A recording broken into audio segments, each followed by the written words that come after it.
How to add Arbitrum wallet address to Trust Wallet and easily receive this crypto token on your wallet. This is very easy to do, so follow my steps and let's start. To add Arbitrum wallet address to Trust Wallet app and easily receive this crypto token, follow these steps. Firstly, scroll the main page of Trust Wallet a little bit. After that, click on the Manage Crypto button, and as you can see, there are a lot of crypto tokens here. However, to add Arbitrum, you need to type Arbitrum in the search bar. Be careful at these points because there is a couple of Arbitrum networks.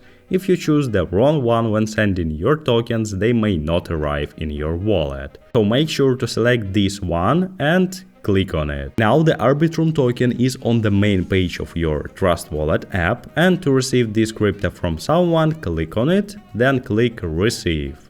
One way to receive Arbitrum tokens is by showing the QR code to a person who will send you this crypto.